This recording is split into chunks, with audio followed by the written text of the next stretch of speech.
Thanks everyone for joining us today. My name is Jeremy Koo. I'm the Assistant Director of the Clean Energy Department at the Metropolitan Area Planning Council.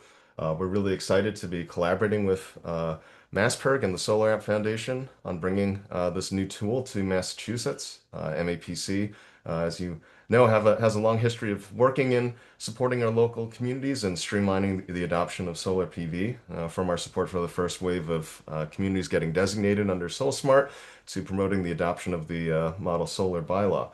Having seen how SolarAPP has successfully streamlined solar permitting, improved code compliance, and reduced the burden of permitting routine and common systems in other jurisdictions, we're really excited for the potential for SolarAPP to do the same in our region. And we're hoping that some of the communities here will be some of the first adopters of SolarAPP in the state. With that, I'll turn it over to our collaborator here, Deirdre Cummings from MassPIRG. Thanks, Jeremy. Hi, everybody. My name is Deirdre Cummings. I am the Consumer Program Director for MassPIRG. MassPIRG is a statewide nonprofit, nonpartisan consumer and public health advocacy organization.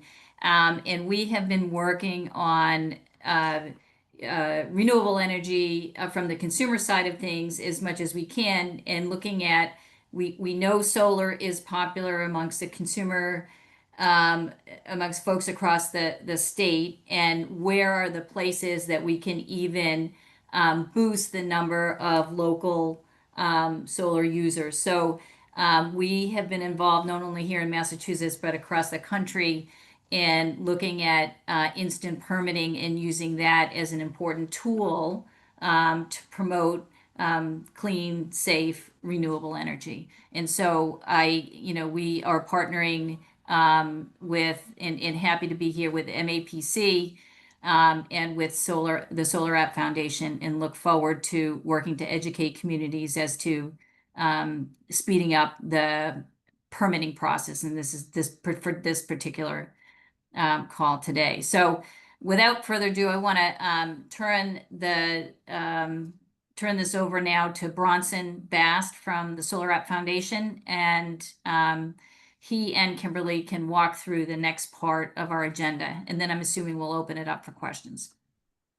Yes, that's exactly right. Yeah, to echo, thank you again, MassPIRG and MAPC for helping pull this together. I'm really excited about what we can do in New England. I know that there's some unique challenges that we have with permitting in the state, and I think that brings a lot of opportunity for improving the solar landscape, improving code compliance, and bringing what is increasingly a really powerful tool for local governments, especially in a world where there's not a lot of money going around, where government technology is increasingly expensive, and we have a solution that is free and is a win-win for really everyone involved. So I think the gathering here is pretty emblematic of that. Really appreciative for Kimberly from Guilford, Connecticut, who's going to do a bit of a testimonial later, for coming on.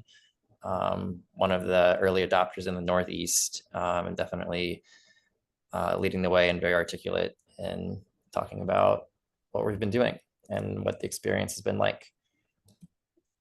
I'm going to go and do a little bit more of an overview.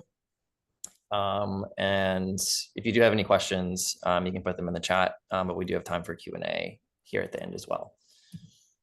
So what is SolarAPP? SolarAPP is a standardized plan review software that runs compliance checks and processes building permit approvals for residential rooftop solar systems. It stands for Solar Automated Permit Processing plus other clean energy technologies. So of note, we do PV plus storage, and we're currently looking at adding all kinds of other clean energy technologies. But what's important to know about SolarAPP is that it's not actually an app, it's actually a platform. We're able to launch relatively quickly with a jurisdiction once we have an approval. There's no software downloads that are required. It's not like implementing a new GovTech, and we can work with jurisdictions' existing GovTech providers. The actual customization process may take a little bit longer as we learn some of the local flavor, and we make sure we get some of the things around fire and structural in the Northeast and Massachusetts, as we don't yet have a jurisdiction online in Massachusetts, but we'll work to figure those things out. And once we have that figured out, it only takes about a couple weeks to customize the platform. I think there's some important context in talking about SolarAPP that even increasingly in talking with NREL has really impressed me about just how grateful we are to exist at all. Back in 2021, there was this very ambitious vision that NREL pulled together to say, what if we tackled these solar soft costs? What if we got on top of code compliance on solar? What if we brought, what if we made this win-win solution happen? And there's not really another entity or organization that could have brought all of these stakeholders together back starting in 2021 to develop the software. So they spent 3 years working on piloting and testing and getting this ready. And then back last year is when we transitioned over. They said it's ready to go to market. We're going to transition it over to the SolarAPP Foundation. But it's absolutely incredible to have the expertise from all these organizations. We're already talking about SolSmart. We work very closely with them, very, very impressed with their work, but of course also with GovTech providers, local governments, code bodies, fire safety, and of course the solar and renewable energy industry. To contextualize a little bit about why we're very optimistic about Massachusetts as a huge opportunity for SolarAPP. You all live there, so I don't need to tell you how high electric rates are. But Massachusetts has the 5th highest residential electric rates in the country. It's 74% higher than national average at 33 cents per kilowatt hour on average. Partially due to that, it doesn't look like this federal legislation that's going to gut the residential solar industry will pass in its current form, which is great news. But even based on our conversations with SIA and other industry partners doing data analysis, the solar market in Massachusetts over the next several years is predicted to be quite strong, despite what might happen to those federal tax credits. So we're very interested in investing in Massachusetts and making sure that we're able to support that deployment of solar as efficiently as possible. Green Lancer, who's a permit consultant, are estimating there's an average of a 39-day permitting and inspection timeline in Massachusetts using publicly available NREL data. And they've identified over 125 jurisdictions in the state that are still requiring in-person paperwork, which I think Kimberly will talk a little bit more about that when she's talking about the challenges of in-person paperwork with installers that may or may not even have a local presence on the permit tech side of things. There's also, of course, $156 million in Solar for All funding that will be deployed in the state. We are working with NREL and will be working closely to provide technical assistance as part of that to communities where that funding will be prioritized to help hopefully make that deployment of funding more efficient as well. There's some really interesting research alongside that from the Brown Climate Solutions Lab that's estimating that smart permitting, SolarAPP Plus, named as the gold standard, can save around $2,000 per project. And that seems like a pretty high number if you're not really familiar with the solar industry, but as someone who's done solar, there's so much back and forth that can happen. Or if you, like I said before, if you're an installer that has to go to a permit desk, there's really a lot of value that is driven through SolarAPP being a platform that's standardized, but also being instant and providing instant feedback and allow for instant revisions through the system. So a little bit of a high level just of how it works. So an installer is going to go to our platform. They're going to submit a design using their specifications. They're going to say how they're going to build the system. The software runs code compliance checks to make sure that the system is code compliant. So it's going to run over 280 checks on fire, building, and safety code. You can also amend for local code and flavor. I have a lot of customization options. And then if everything is good, then they'll pay their permit fee, and then they will receive a permit instantly through the system, if that is how the jurisdiction sets it up. We can also add other parts of the process. I think Kimberly will talk about a little bit of how they have it set up in Guilford. Nationwide, we have had a couple of really exciting weeks, actually. Over the past 4 weeks, we've added 4 new states to our coverage across the US, and then we're looking at probably adding Tennessee here next week. So there's a lot of traction and interest in SolarAPP. I think that we're definitely getting out of the stage of being seen as a newer product that hasn't been tested to now people realizing that this is a really amazing tool that is helping all kinds of jurisdictions across the US manage their solar permitting. So we're live in almost 300 jurisdictions, soon to be in 18 states, and have processed over our big milestone that we're going to hit is 100,000 solar permits processed. Bit of an overview, just I think of some important talking points to hit, and this is based off of commonly asked questions based off of common concerns, but I think some important context before we hand it over to Kimberly. One of the best things about SolarAPP is that it's free for local governments. There's no cost. That includes the robust customer support that we offer. There's no charge for local governments in setup or use of the software. It's safe, as we mentioned. There's comprehensive over 280 code compliance checks that cover the latest fire, electrical, and building codes. So often when we're talking with jurisdictions, the SolarAPP Plus application process is in some ways checking codes that a manual reviewer would not even be able to do. In many ways, it's safer, and we do see that. Kimberly will hit on it in reduced failed inspection rates. We're able to improve code compliance and reduced failed inspections out on site when they go and do their first review of an installation. We're very well supported. I'm continually impressed by our robust customer support, especially in a world where it feels like it's increasingly difficult to talk to a human if you have an issue. But we've been really excited recently. Not only do we have dedicated onboarding calls, we have integrated troubleshooting for installers embedded into the application. We've also recently launched live calls with SolarAPP Plus staff if installers are having issues submitting an application and they can't seem to figure out what the issue is. They're able to hop on a call with one of our staff, and we can help walk them through it and train them up. We also offer all kinds of trainings through IREC, both for installers and inspectors. Proven, as we mentioned, trusted by 300 jurisdictions in 18 states with almost 100,000 permits processed, and also very customizable. So we offer that free expert consultation to meet local requirements. We can handle, we're live in all parts of the country, dealt with wind speeds in Florida, snow loads in Minnesota, old buildings here in Maryland, where I'm based. So we're able to really hit that local flavor and able to work with jurisdictions to find a solution to meet their needs. Wanted to highlight this. I think we've mostly got sustainability staff on here, but we do have this conversation around code. So Massachusetts has their own state code that we've done an equivalency analysis and done paperwork for to show that the way that we're running code analysis is equivalent to the Massachusetts fire and electrical codes.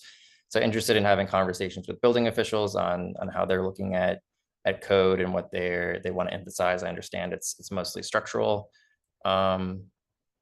Here in Massachusetts are what they're dealing with, but just wanted to cover our bases that Massachusetts jurisdictions are eligible for SolarAPP. Some states on older codes we can't support. And with that, I wanted to hand it over to Kimberly. Kimberly, are you? Hello, everyone. Good morning. Well, actually, good afternoon now. Close to that. I'm the Chief Building Official and ADA Coordinator for the town of Guilford, and we have been using SolarAPP since November of 2023, and it's been growing within our solar installers. A lot of our solar installers who use SolarAPP are the ones who are not local or reside in Connecticut. Most of them are from New York and New Jersey, but we do have a few in Connecticut that are using it even more now, are going to start using it. I've been seeing a lot more that are using it now in Connecticut, but it was always the ones that were further away. But it's been one that I haven't had any complaints with my installers or even my inspectors. Bronson, for the slides. Yeah. Thanks. Yeah, so we have installed so far 72, and 93% of them are solar, are the panels. And we also installed some storage also.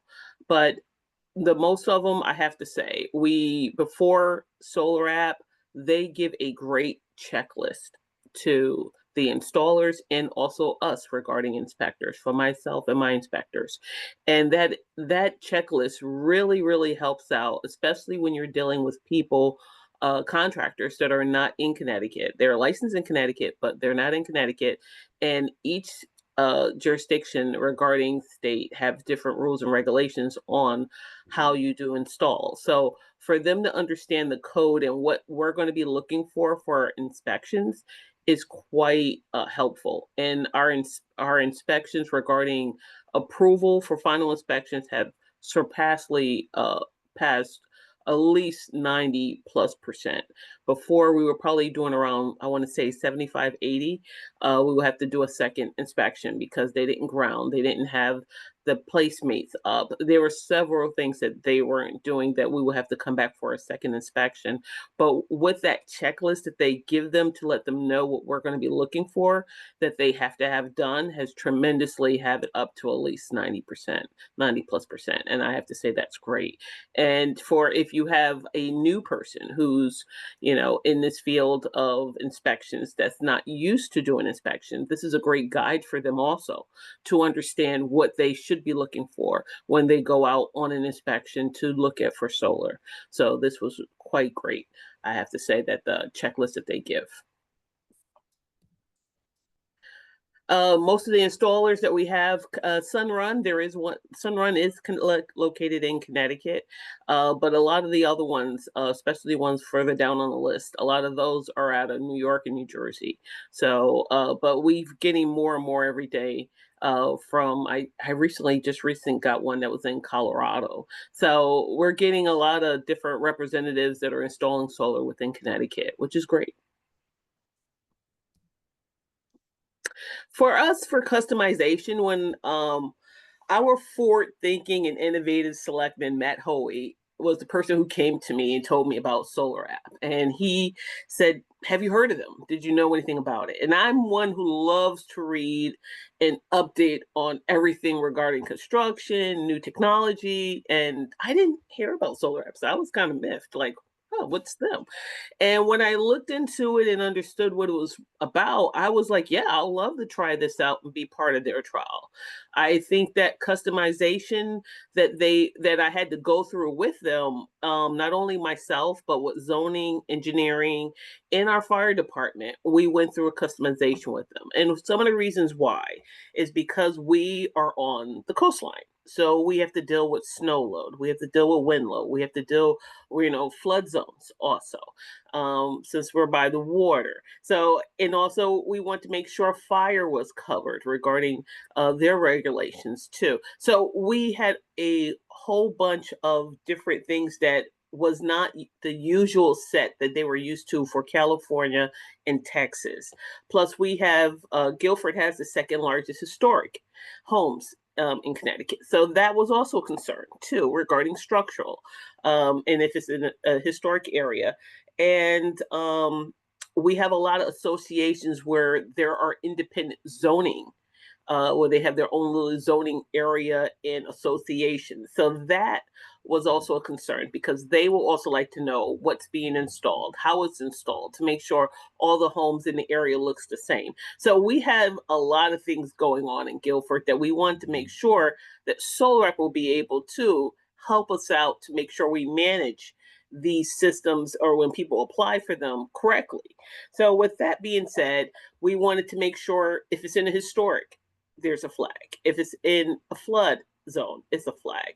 If it's in one of the association, it's a flag. So those flags mean you have to apply regularly, meaning the regular way you would apply.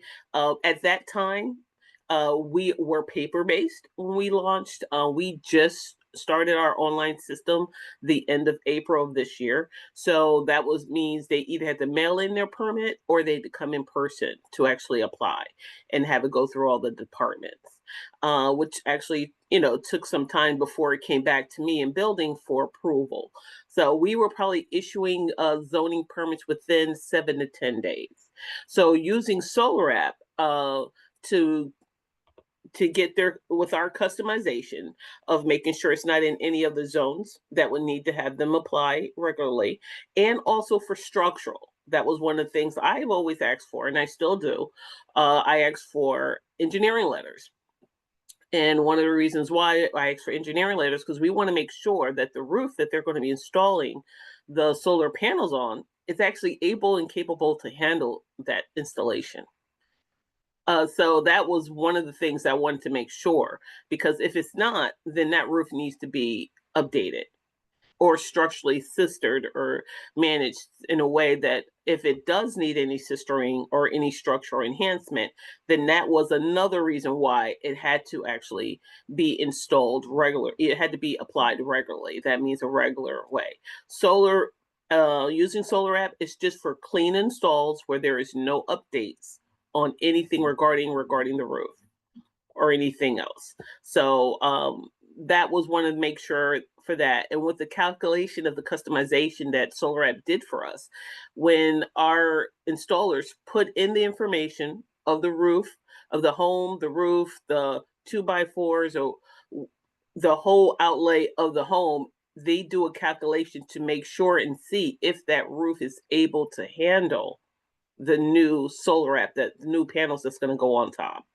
If it's not, then it actually kicks it back and tells them that they're going to have to apply regularly and probably have to do some customization of sistering or may have to install a new roof for this project. So that was one of the things that we had to have a couple of talks.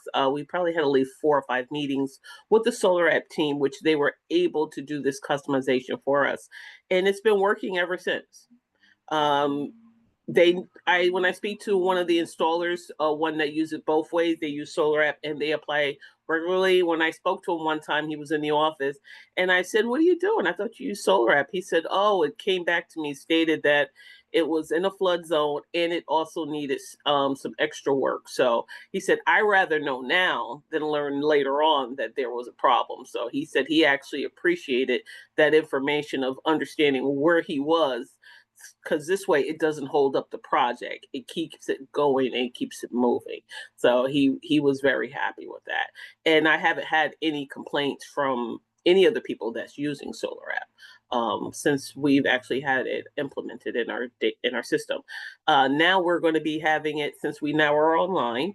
We're going to be having SolarAPP because we are using EnerGov, which is one of your systems that you work with.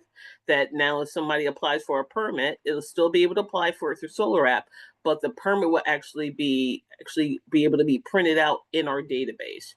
Where before we actually had to manually put it in our database. So this way we had a record of the amount of permits that was being approved by SolarAPP in our system. So if there's ever a need to be looked up, we can see there was a system that was taken out and installed, but the permit was actually processed through SolarAPP.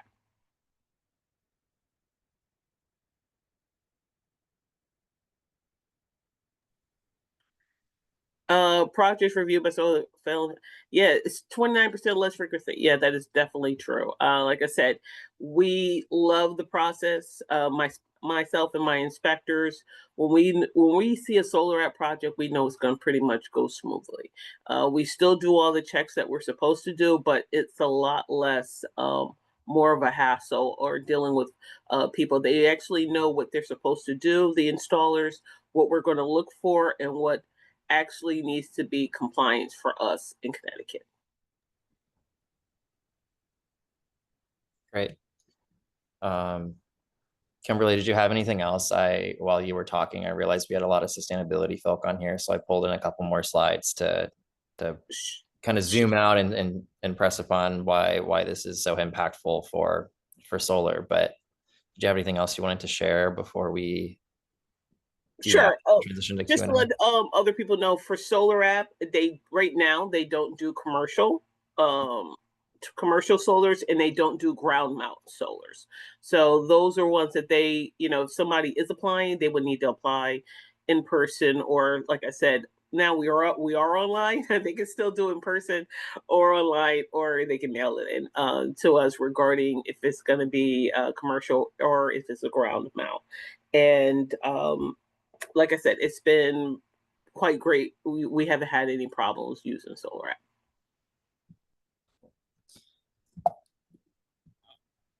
Oh well, I thought that if I was sneaky and put in the slides that it would do that, but we're gonna have to pop out and pop back in. So this is, I think, just a really great graph to contextualize how high cost of solar deployment is in the US versus some other countries that you could draw some comparison to, like Australia. If you follow the discourse on what it really has to happen to get residential rooftop solar accessible for low and middle income people in the US, is we need to get this cost per watt below $2. And there's a lot of people who are thinking through how are we going to do that? But SIA and a lot of other industry experts have really trying to focus in on this permitting soft cost problem that the industry is facing. There's just a lot of jurisdictions in the US. A lot of them have very bespoke requirements. We already talked about, paper submissions. Kimberly very, articulated very well, like, a lot of the challenges some of these out-of-state installers in particular have in interfacing before they started offering SolarAPP. But if you zoom in just on the soft cost, really a huge portion of that is on the permitting. And if we're able to, we have a really amazing solution that's free and accessible, and we just need to work to position that, bring awareness. That's very excited to be introducing the tool to the Northeast, and we've had a lot of success in other parts of the country. And it seems like when I talk to people, a lot of people are very excited. And Kimberly, like you said, like, why haven't I heard about this before? Let's figure out how to get it into our communities. So I think we can move into a Q&A, and then if you're interested in talking next steps, depending on what your role is as a partner, planning organization, building official, or sustainability staff, then we have some follow-up materials that we'll be sending out via email. But we can work with you on collaborating to figure out what we need to do to bring SolarAPP to your community. But with that, we can open questions and answers. So if you have any questions, just go ahead and let us know. And we've got all kinds of great experts on the call, so we can have a good conversation. People can just shout out just unmute yourself and ask the question. It's just helpful if we know what community you're from, if you have a question.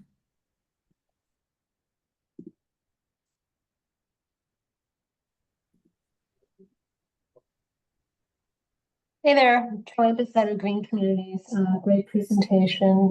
Thank you to MAPC and MassPIRG for putting this on. You mentioned early on how SolarAPP is working with the SolSmart initiative. And I'm wondering, is it sort of embedded in there, or is it kind of like a piece of that? And that's my first question. And then if there's any insight you can provide to regarding the SolSmart program, and whether that's continuing, or is that going to fade away as well? Yes, I do have good insight there. We have been increasing our engagement with SolSmart this year, so working very closely with them. SolarAPP is integrated with them in a couple of ways.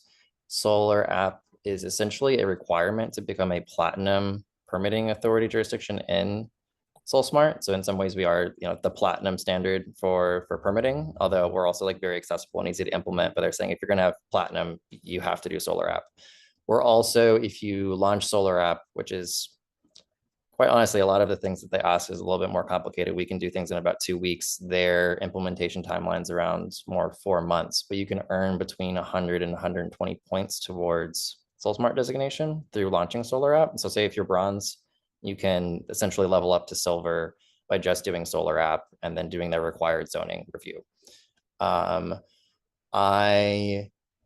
To say about what's happening with SolSmart, they have funding through the end of the year and are really looking for communities and good partners to build out some cohorts to blitz to make sure that they're able to help support Solar for All and a couple of other efforts. They are looking at some creative and inventive ways and figuring out how to get funding beyond that. But if you're interested in engaging with SolSmart, I would highly recommend getting in touch with them as soon as possible, because their longevity and at least the depth of the support they might be able to offer might not look the same next year. So I would encourage, if you are trying to especially things like their zoning review, getting access to that. Yeah, definitely get in touch with them. And if you don't know who to contact, you can also let me know. I'm very close with both the IREC and the ICMA co-program managers for that. Okay, thank you so much. Yep.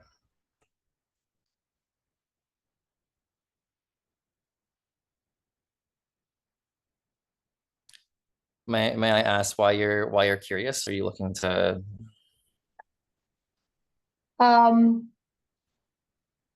It so far it's been on my radar for quite a long time, on and off.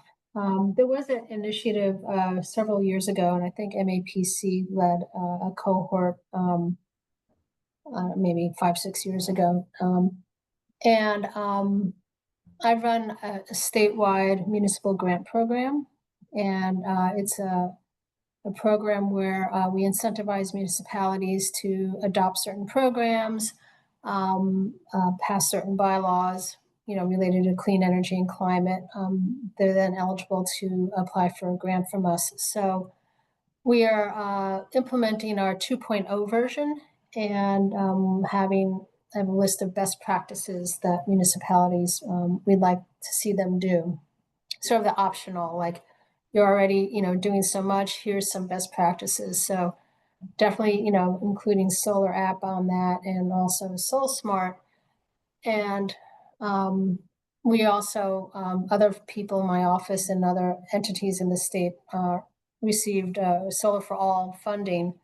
So I'm trying to figure out a way to, SolSmart is a good way to organize some of that local efforts to help deploy Solar for All, as well as having communities look at their permitting and their zoning and everything else. So it's a lot of I don't have the bandwidth to do it, but I'm going to see if anybody on the SolSmart on the Solar for All team might be interested. And seeding a cohort or two while it's still around. If you're interested, SolSmart's actively looking for partners to get participants to build cohorts through Solar for All. So I think they're targeting getting 3 of those together this year to run in the summer. I think if you could get, I think 15 is really ideal for them, but if you could get 10 to 15 jurisdictions who are interested in signing up for a cohort, then that's the kind of level of engagement that they're looking for. And mostly what they ask for from partners is to do the outreach and to make sure that they're getting jurisdictions in seats for the cohort. But if you're interested, would highly recommend reaching out to them. They've been doing it for a very long time. They have a very well-developed cohort model. It will be a big hit if we do lose that support from them. Yeah. I'm seeing, Patricia, you asked what kind of profile participants for SolSmart. They're pretty much, I would say, interested in any jurisdictions. I think with SolarAPP as well, we of course are interested in jurisdictions that are doing a lot of solar, but also with Solar for All, we're looking to target jurisdictions that are going to expect to have a higher amount of solar deployment. Part of that challenge is a lot of these more disadvantaged communities may also be under-resourced at the government level. So they might not have the same kind of tools or experience with solar. They might not have done the permitting. So part of the thought with Solar for All, SolSmart, and SolarAPP is if we can get in ahead and help de-risk some of that permitting issues that might happen if we don't get in there and help provide some support. So I think if anyone's interested in signing up for the cohort, that they would be welcome, but there's definitely some prioritizations in how we do outreach. Joanne, did you have any other thoughts on that before we move on to Bailey's question on electrical? No, not right now. Thanks. Okay. I think so. So Bailey, I would say that sounds more on the interconnection side of things. So SolarAPP is working on the permitting side. Understand interconnection. Yeah, interconnection is a huge issue in Massachusetts from when I was doing solar work. and we have talked about doing some collaborations and working on that, but currently we're solely on the permitting side.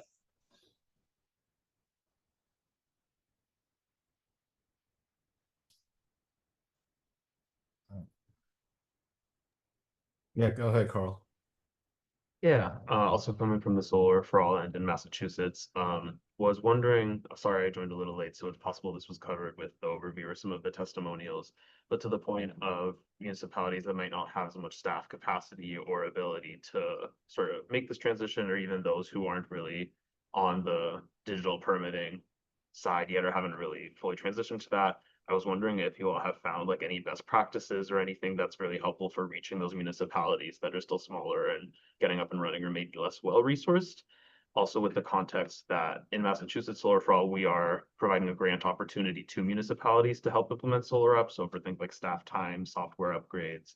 So that's sort of the base of our thinking, but if there are any additional like best practices or thoughts you might have on that. Yeah, Carl, lots of thoughts there. We should connect separately on this. I've been helping support grantees across the country develop their SolarAPP grant programs and other outreach programs. So we're working really actively with partners across the US, and there's partners we have doing outreach, partners at the state agencies or nonprofits running the incentive programs as well. So if you want to consult on anything from incentive design to how the best way to maximize outreach, it is pretty nuanced. I think this is a good conversation just for everyone on the call and how we have to position SolarAPP.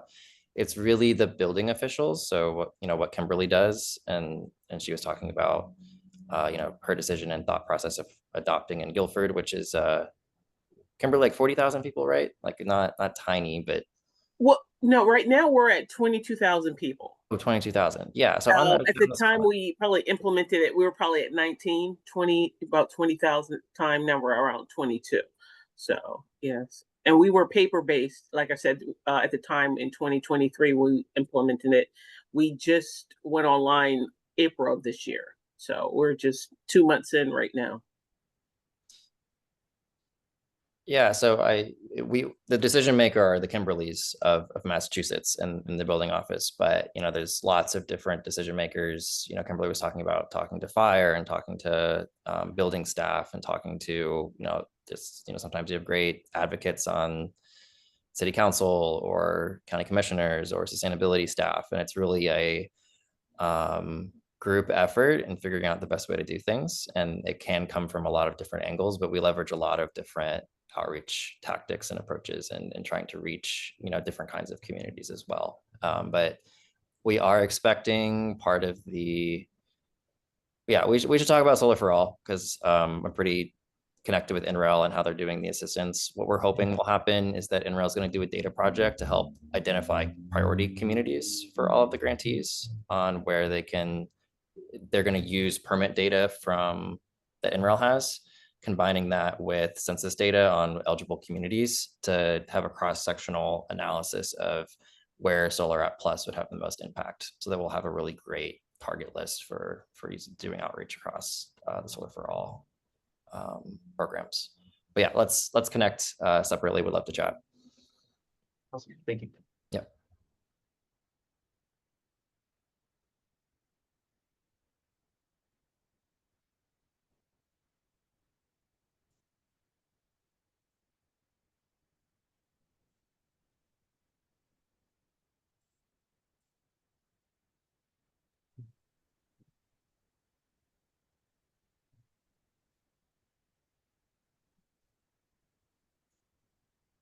Well, great. I think if there are no more questions, then I think we can cut things off here.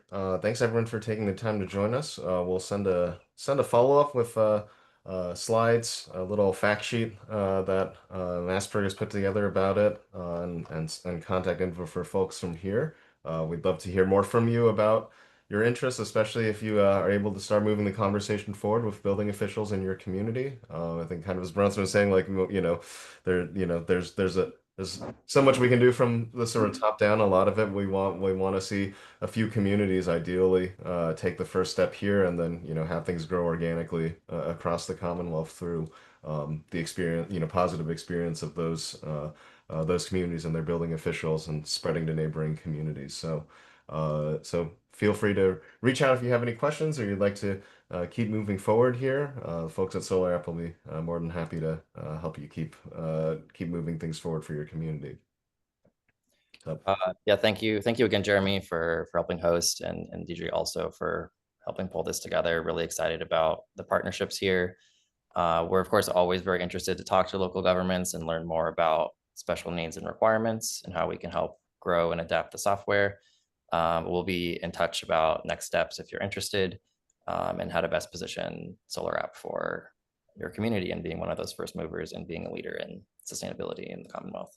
So I really, again, appreciate your attention on this, and excited to keep these conversations moving forward.